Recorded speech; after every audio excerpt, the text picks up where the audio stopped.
So I'm R Snake, and I work for a company called Sec Theory out of Austin, Texas. I run Hackers and Slackers, and this is Jabra. How's it going, DEF CON?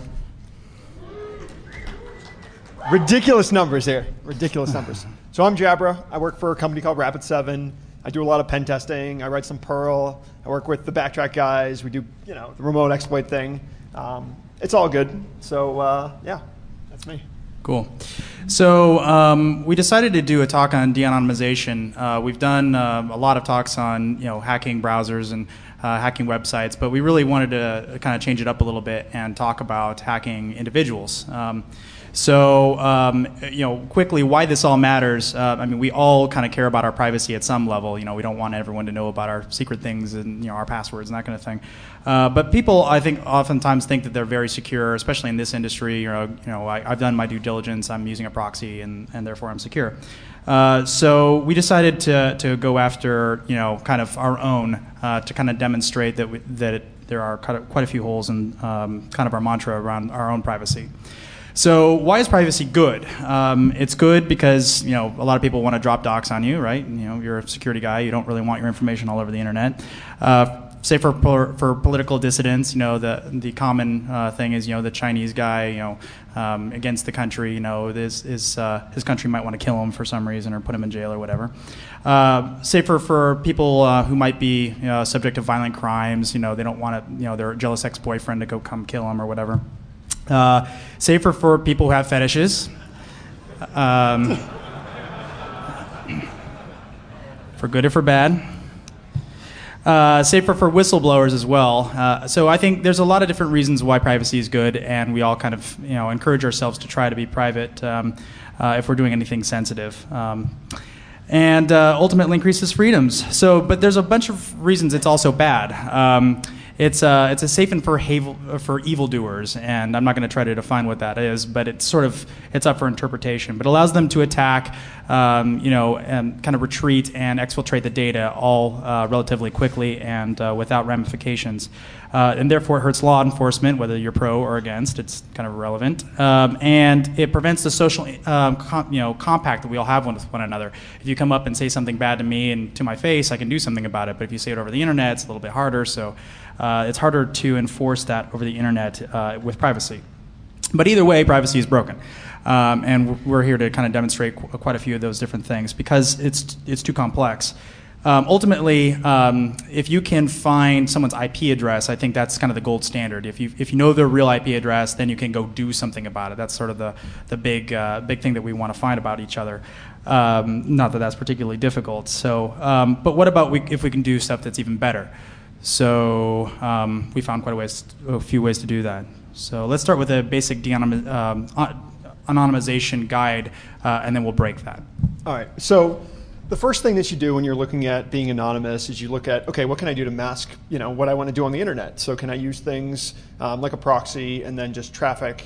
I'll just send all my traffic through this proxy. So something like Tor is really ideal because you'll have all these proxies communicating, and you're just sending your information into the proxy, and then at the end it just goes out through this end node. So that's pretty cool. You can also do things like clearing your cookies, clearing your session, using NoScript. Really doing the things diligently to protect and mask your identity. You can also use links so no one knows really what you are and where you're coming from. That sort of stuff.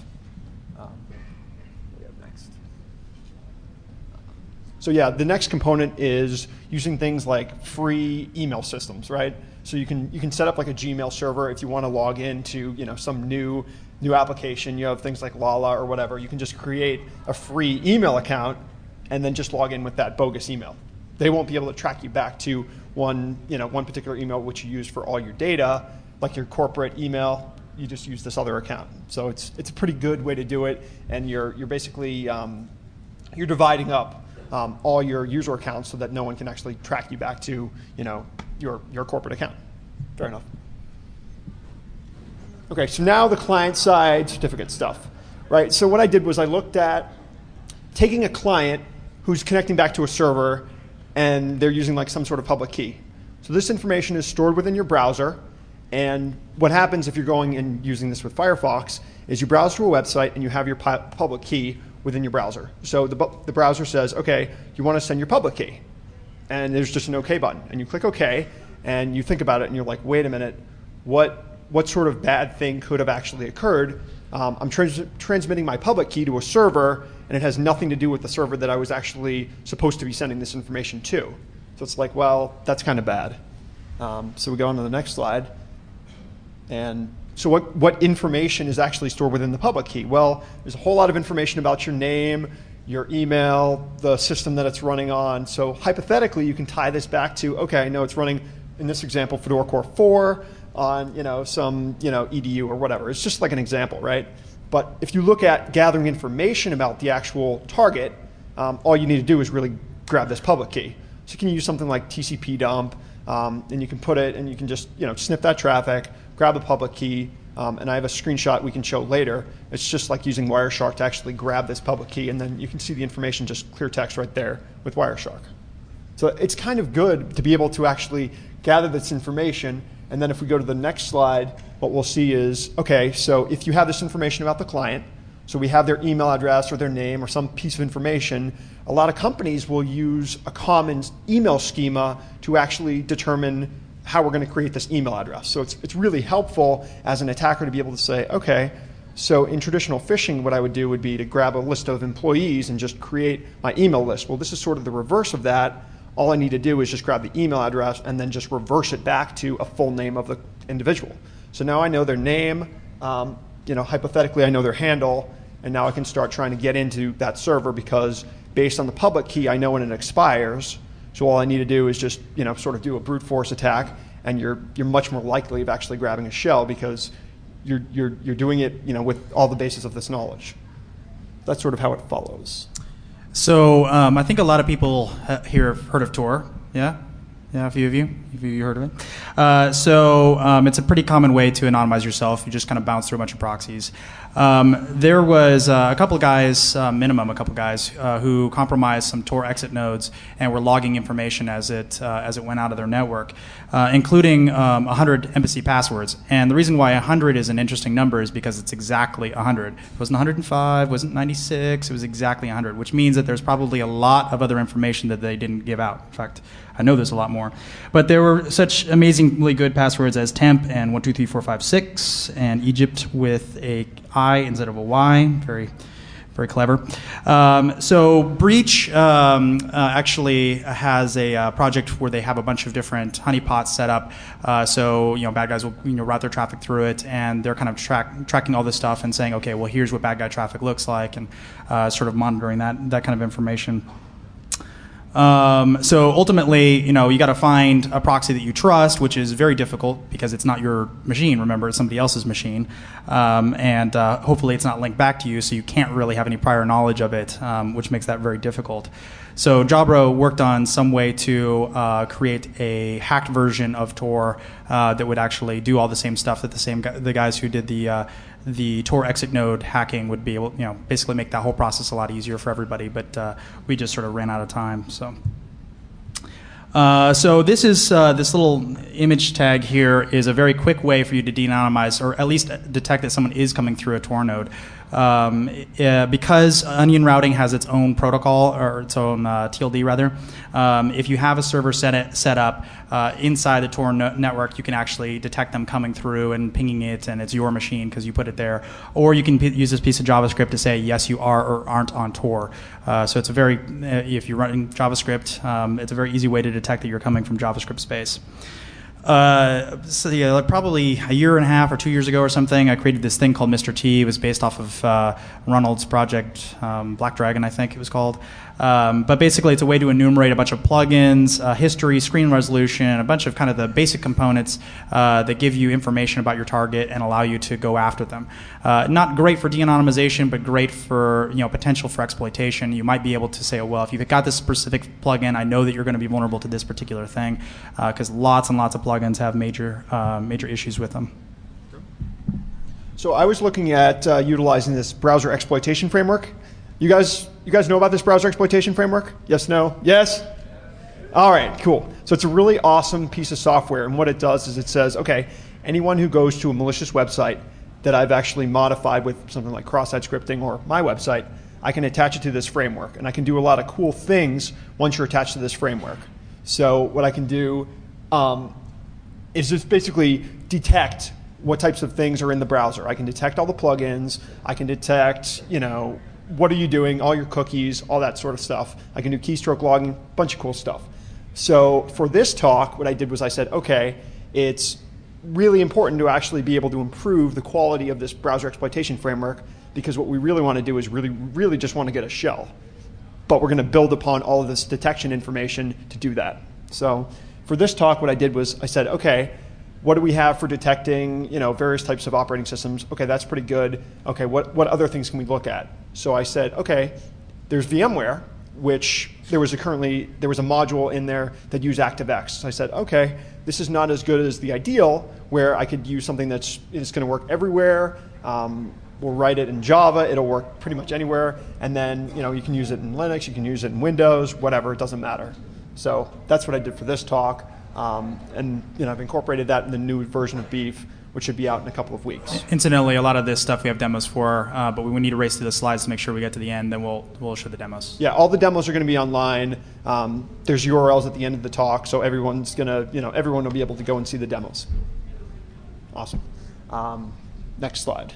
Okay. So the cool thing is that cloud computing is where all the businesses are going. That's where everything's going. Everyone's putting all their data in the cloud, right? So to be able to detect if you're running within something like VMware or QEMU, QEMU is a open source virtualization mechanism, or VirtualBox or Amazon EC2, all we really need to do is be able to get the user to run a piece of Java within their browser.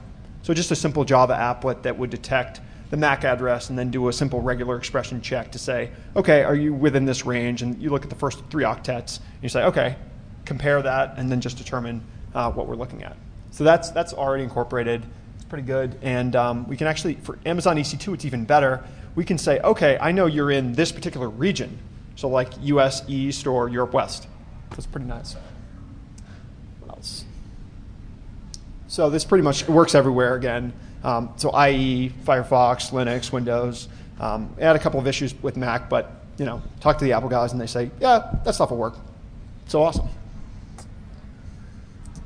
So what we're going to be able to do is we're going to be able to leverage this sort of information in our attacks. So we don't really have any attacks against the virtualization mechanisms, but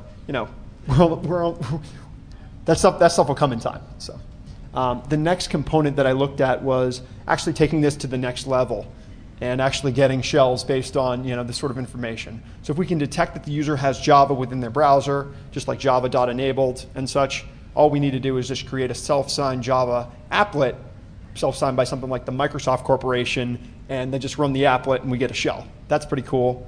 And we'll just customize another one for Linux, the same thing for Mac, and it's pretty nice. So if they're running in Linux with sudo, cache your root privs, great, now we get a root shell. Pretty nice. And if if they don't have Java enabled, we'll just redirect them to Browser Autopwn, which is the Metasploit exploitation framework. So the next component. So in summary, I did a ton of work on Beef. We have Tor detection. We have the Java ping sweeper that RSnake wrote. And what it is, it's basically determining, based on some really cool AJAX, which you can talk about if you want, determining what are the internal IP addresses for this organization, for this person who went to my page. We'll just do an internal ping sweep on their network to determine, okay, what else can we see? Wouldn't it be able to be great to go to a web page and get a complete pen test? That's what we're going for. So the next component is just looking at increasing and just integrating all this stuff into Beef. So it's really just a full detection engine for your pen tests. And then getting all that information to be transmitted between modules is what we're going to work on next. We also incorporated some of the cool stuff to be able to determine, okay, give me the Alexa top 500 of where this person has been. So now I know, okay, they've been to Google, they've been to Twitter, all that stuff, cross-site request forgery, all that stuff comes into play. So a new version coming out. So there's a bunch of different ways to get internal IP address range or the IP address of the actual box you're on. I'm not going to spend much time on this stuff. What a really good one I thought was SCP. WinSCP used to have a vulnerability where you could actually get people to upload files to you, which was interesting. Word PDF bugs, you'll find this stuff on decloak.net. Interestingly, I went through the about config just kind of hoping I could short circuit a lot of this research and just kind of jump right to the protocol handlers and look at them. It turns out that most protocol handlers that are really interesting don't actually reside in about config, at least not for protocol handler. You'd think it would, but it doesn't. Including ITMS. ITMS is what iTunes uses to communicate. In fact, I've talked a lot with Apple over the last couple of weeks. And Firefox and the IE guys all about this issue. Because who owns this bug? So you come to my webpage, I spawn ITMS protocol. There's a bug in ITMS that allows me to make it visit any page. But forget that for a second, just assume that it worked that way naturally. So I get you to visit my page, but instead of going through the proxy that you set up, you're instead following the proxy settings of Firefox, which are different than that of the base operating system. It doesn't matter what operating system we're talking about, but let's say it's Windows. And then you connect directly to me, so now I've got your real IP address as well as the proxy IP address, as long as I submit some sort of payload in the DNS request. So, and this is already on decloak.net. It's been there for a couple of months. I just never posted about it, but if you go check it out, it's already there. So we spent a lot of time talking with the guys like, whose bug is this? Where does it belong? I don't think we ever came to a real conclusion, but I'm more and more thinking that it actually is Firefox's bug, except that if they ever fix it, it'll make a lot of people's lives a lot worse because they won't be able to have a proxy inside Firefox as well as using everything else. So the conclusion to that is if you want to be anonymous and you're using Firefox, you have to use something like Tor Button. Not Tor Browser, Tor Button. They're very different. One is totally insecure and the other one is very good. So just FYI. So David Byrne came up something probably a year and a half ago or so called res timing. So he could basically check how fast something was coming up by instantiating it like 1,000 times. So if you instantiate it 1,000 times and it's not there, it's a different time than if it is there, which is great. You can enumerate anything on the file system, but it just takes a long time. So not particularly useful as it stands by itself. I made it less useful by porting it to a non-JavaScript version. But hey, now you don't have to have JavaScript turned on. So then I came up with something called SMB-enum. And I didn't publish it, but here I'll tell you all about it right now. So I told Rich Mogul about this. I'm able to enumerate your hard drive when you visit my website, and here you go. And I gave him a link, and it was telling what he had installed, and he's like, "What the fuck?" And that's right. I mean, it's kind of like you don't expect that to happen. That is definitely a cross-zone boundary thing that's vulnerable in IE in multiple ways, both with res timing and SMB. Also included in Beef. Also included in Beef, sorry. And I'll show you what that looks like in a second. But usernames and computer names are really what we're after. We don't. IP address is great, but what if I can get you? I want to know who you are. Maybe there's like 20 users on that box. I want to know who you are. But more importantly, it's easier to track you down. If your name's Bob Smith, it's a little harder, but you know what I mean. It's how many Robert Hansons are there in the security world? Like 2 or 3. It makes it a lot easier. So one example in IE, if you can get someone to cut and paste this URL, it'll actually drop the username and the full path of where their user directory is, or computer name and full path of where their user directory is. I obfuscated a little bit, uppercase, lowercase kind of thing. So basically, you send them a broken link in an email. You say, hey, can you please click on this or whatever. They can't click on it because it's a broken link, but they'll cut and paste it into IE, and boom, you got all that information. Works pretty well. SMB, again, a different way to do SMB. Inside of an iframe, you have something as simple as file : / and then / and then some IP address, which is the location of where your SMB server is sitting on the other side, as long as you got Windows networking working.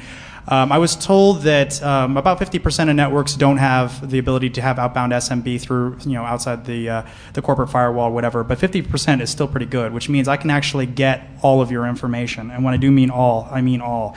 Computer name, your name, what service pack you have, all kinds of crazy stuff. So as long as you got something sitting there watching the wire, you can actually get all kinds of crazy information from that payload. So SMB-enum is great, but it's pretty fast. I mean, you can probably enumerate it I don't know, probably several hundred things in a second, or a couple seconds. It's pretty fast. So how it works is it basically does a file colon / / / / for the local drive and tries to pick out files. So in JavaScript space, you're only allowed to pull out certain things like images, CSS, JavaScript. I'm not allowed to pull .exes or .log or anything else that would be very interesting. I just can't do it. But with this information, I can actually narrow down what you do have, and then combining this with res colon, now I can actually pull out this very specific granular thing you've got and not just kind of the big picture of what your drive looks like. So you use SMB first, res timing for the granularity, and then you start owning them based off what you actually know. This is pretty good at it's pretty accurate with the exception of once you've uninstalled something, a lot of times in the uninstall process it leaves images in place. But other than that, it is pretty accurate. I talked to the IE guys about it. They know about it. I don't know if there's a patch forthcoming. I think it would be kind of difficult to fix. This is an unauthenticated state, but it doesn't matter because you're local to the drive. So the other thing that we tried to do, and I actually threw away the code. I built it and then I threw it away. I was so frustrated. I'm like, I hate this.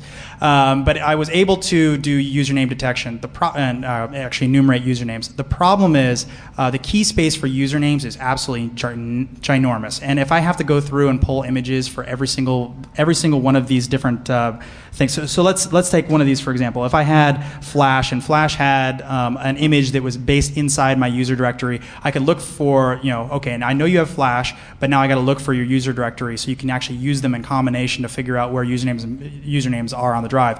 The problem with that is that it takes a very long time to enumerate. In fact, I never got it to work unless it was only like 20 usernames. So if you know it's one of 20 things, it's pretty fast. But if you know it's one of 20,000 things, the user will be sitting there for a very long time, might even crash their computer.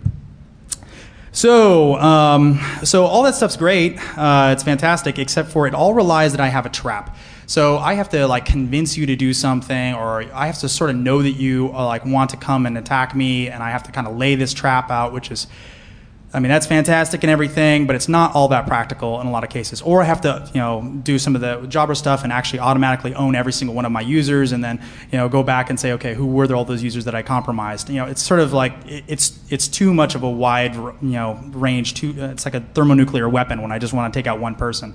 So I was thinking about other ways you could kind of go backwards in time and try to do stuff, or have such a passive listening device that you'd be able to kind of grab all this information. So first thing I was thinking is malware, right? It's the obvious thing. If you can get malware on people's boxes, it would be great. But again, noisy, and you'd have to do it to everybody, and not kind of OS specific, that kind of stuff. Second is stuff like and spyware, come on, give me some spyware. You know what I'm talking about. Like Alexa or something. That's phoning home all the time, saying where you are, trying to give information out. But that relies on you being Alexa or having all your users have Alexa, and it's just not that common of a plugin or toolbar or whatever. So what about Google? What about safe browsing? So I went back and I started really thinking about it. And it turns out that there's some things that are going on under the hood of safe browsing. So safe browsing is designed to protect you. So let's say you go to a phishing site or a malware site. The browser will kind of pop up an alert or say you're not supposed to go there, you're going to get compromised or whatever. So it's great for consumers. It's actually great for security, except for the fact that it's phoning home all the time. So I left it running for a day, and I got somewhere in the neighborhood, if you average it all out, to around 30 requests per hour out to Google, which is quite a bit. So it's not perfect. Sometimes it's a little bit more, sometimes it's a little less. It goes in bursts. Sometimes it's 15 at once, and then 12, and then 18. So it's not all very consistent. And I talked to the Mozilla guys about that, and they said, well, it really shouldn't be phoning home that much. There might have been a bug there, and there could easily be. So that was just my test. You feel free to test yourself. But the important part here is that it's phoning home and actually setting a cookie. So we all know cookies can be used for tracking. This might be actually a unique identifier. It might be a hash, an algorithm that they use to say when we deliver this encrypted payload, you can decrypt it with the key that you just sent us, that kind of thing. So public-private key sort of thing. But that's irrelevant. I actually don't care what that key consists of. All I care about is that it's unique. You can clear your cookies all the time, and people are pretty good about that. Let's say you wake up in the morning and you're going to go hack somebody. So you log in, you turn on your browser, you go get a cup of coffee, it's phoning home, setting cookies, right? And then you turn on your proxy and you decide you're going to go hack somebody. Well, so the nice thing about this is that it actually does follow the proxy. Normally you want to go outside the proxy and you want to try to identify who someone is directly. But in this case, it follows the proxy. It's very polite and does exactly what it's supposed to do. The problem with that is that, let's say I'm on the other side and I'm China and I want to kill that dissident or whatever. It's great to be able to say, okay, well, I know I'm getting hacked from this proxy. Maybe someone else has some information about it. Maybe I can go try to break in that proxy, but maybe it's outside the country. Maybe there's other things that get in the way, or maybe they RM'd minus RF on the way out or whatever. But it's been phoning home the whole time. So I can go to Google and I can say, hey, Google, can you give me the IP address and all associated IP addresses with this cookie over this timestamp? So this cookie came in, this timestamp, tell me everything else outside of that. And as a result, they can actually get everything that's correlated to that. So they can get your home, IP address. They can get the Starbucks down the street. They can get whatever, right? It just depends on wherever you've connected from. And it doesn't matter if you clear cookies as you're booting up, or as long you have to do it as well as when you're shutting down. So you clean your cookies before you start because you don't want to leak information out that might be going to the client that you want to hack or whatever. So you want to tear down your session after it's over, but now you still set that cookie. It was still phoning home that whole time. It set a new cookie, and now you're using the new cookie when you tear down your session, and you're using it from your own personal IP address. So it really doesn't matter whether you turn it off in one place or the other. You have to do it in both places. You have to be consistent. You have to always do it. And so not that many people clean their cookies that religiously where they're going to never get caught by that. The dangerous part about this is now you're thinking, well, I'm going to go and turn that off. Well, it doesn't matter. This is all backwards in time. So this is all in the logs. So if you've ever done anything ever illegal when you're using Firefox or Chrome for the last probably year and a half or so, actually maybe even longer than that, they have the potential of having that logs. So now whether they do have the logs or not is in question. They say that they keep all logs for 2 weeks. Then after that, they keep in aggregate. So there's two ways to keep things in aggregate. You can keep like global statistics, like the amount of people who visit the site or something. That's an aggregate. Another aggregate is IP address, cookie, and timestamps. That is easily enough information in aggregate to de-anonymize anyone who uses your browser. They also say we're not going to give. Let's see. They say, there's their terms of service, we have good faith belief that access, use, preservation, or disclosure of such information is reasonably necessary to satisfy any applicable law. So any legal entity that comes down and says we want this information, theoretically has it. Regulation, legal process, or enforceable government request. Enforce applicable terms of service, including investigation of potential violations thereof, detect prevalent or otherwise address fraud, security or technical issues, or protect against harm to the rights, property, or safety of Google, its users, or the public. So basically, they pretty much have carte blanche. Now, let's say that they were totally benign and they had no intentions of ever using this ever for anything bad. It kind of doesn't matter. So let's say the FBI comes down within that first 2 week period, and let's say they are getting rid of everything. Let's say they're really trying to do a good job. The FBI can still come down and say, you need to hold on to this information for an additional, I think it's like 60 days or something. Can anyone fact check me on that? 60? No one knows that? Wow. It's bad. So I think they can keep it for like 60 days or something after that fact and say, well, I don't have the subpoena or warrant. What's that? 90 days. All right.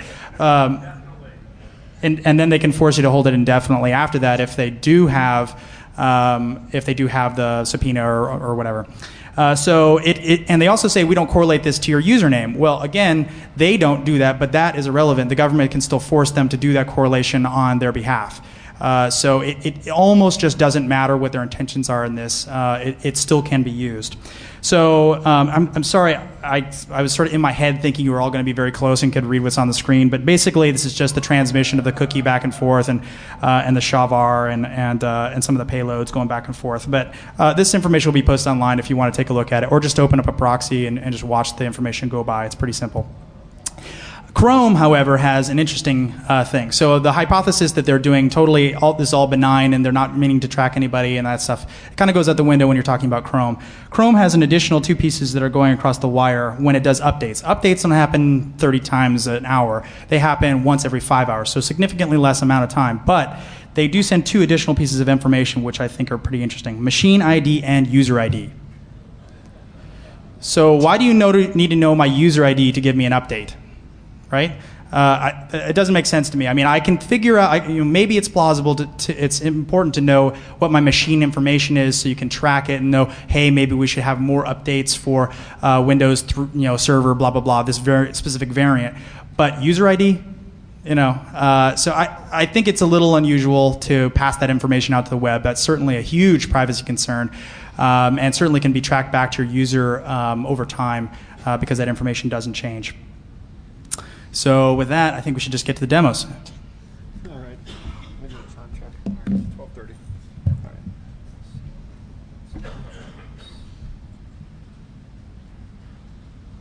All right. So this first one is being able to identify all the different websites that the user has been to. So all they're doing is they're connecting to Beef, and we just detect all that information.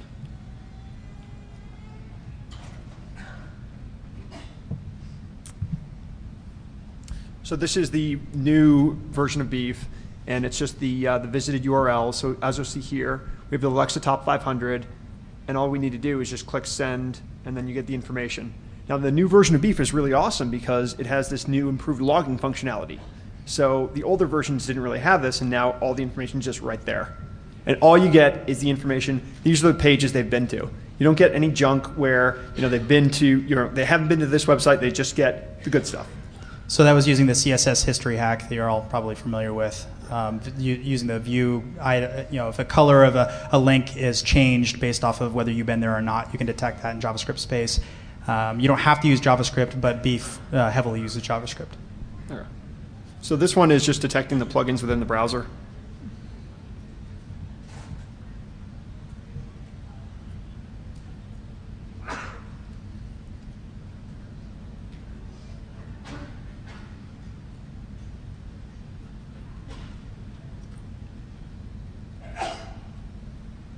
So that's good. So as you can see, you have tons of information about all their plugins. So if they have a vulnerable plugin, all we need to do is just go about actually exploiting it. So you guys can see how we're going with this, right? You're getting information about the client. You're going after them based on that specific piece of information instead of just dumping a bunch of stuff, which is going to cause a lot of pop-ups. The problem with hacking browsers is there's a lot of warnings through every single one of those steps. So the more you can sort of reduce that, the more likely it is that you're going to get a shell on the box or compromise their network or whatever you're trying to do without causing that user to be aware of that happening. And that's what we're all about. We're all about getting shells. So let's do that. So this is the virtualization detection mechanism.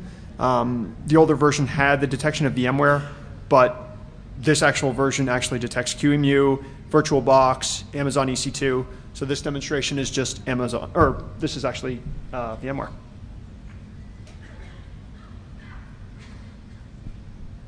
And this will be released in the next couple of weeks. This is interesting for a couple different reasons. A lot of security dudes happen to use some sort of virtualization. So if you don't want to pop your shell inside of a security guy's window, it's kind of nice to know that you're inside of a VM. It could also be interesting to know where geographically they are, or maybe they're using, it's a virtual host, but it's a bad one, or maybe the network isn't well secured, so once you're on a virtual box, it's essentially shared hosting, and you can start attacking the network, all kinds of stuff. Okay, so the next one is using Browser Autopwn. So I couldn't actually get the newest version of Browser Autopwn to work because I didn't have a VMware system to actually exploit. So I just used Netcat on Backtrack 4. So it's pretty good. All we're going to do is we're just going to inject an iframe and just redirect them to this page. So what we'll see here is just modifying the configuration information.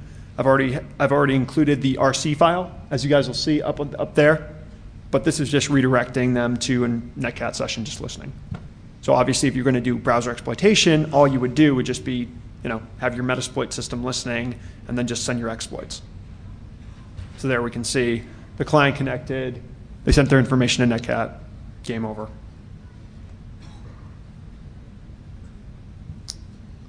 Now the Java applet. This one's really, really cool. And what we would do if we actually had a client on Linux or Mac, we would just detect actually what operating system they're running and then present them with the corresponding VMware or Java applet in this case to actually exploit their system. Just get a shell, do something a little bit different. This particular actual exploitation is downloading an exe, MSF payload, and then just run it.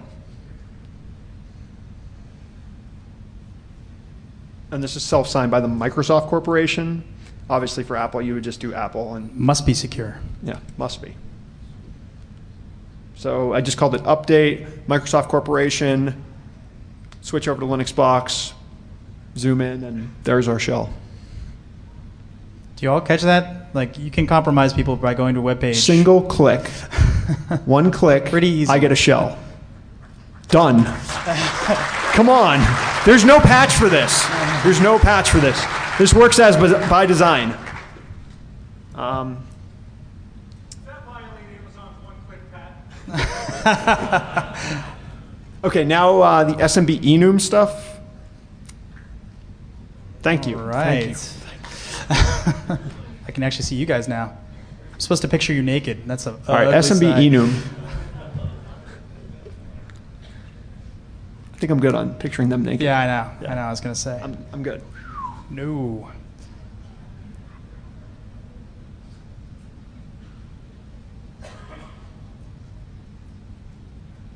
So bingo, we got all the software that's installed in this box. So this is I put this list together in like literally 20 minutes or something. So that could be greatly improved. It's just a matter of time, how much time you really want to spend making it go through and making those SMB requests.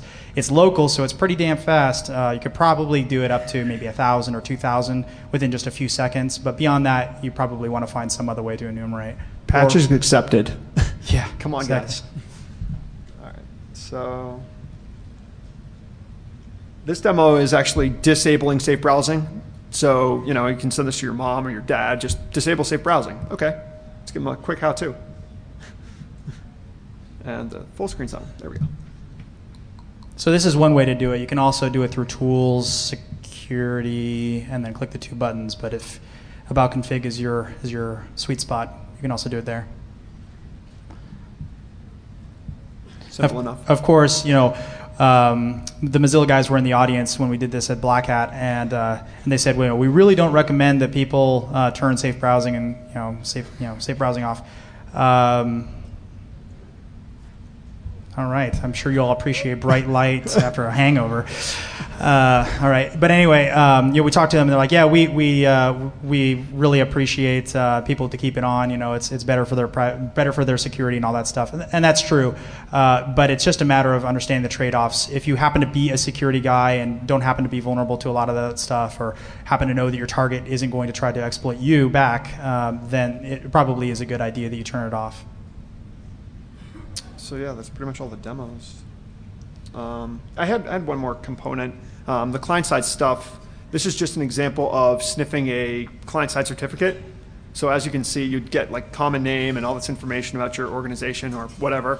And that's just just using Wireshark on public certificate. So this is just a quick example of how to set it up. I'll put this stuff on my blog, and you guys can take a look.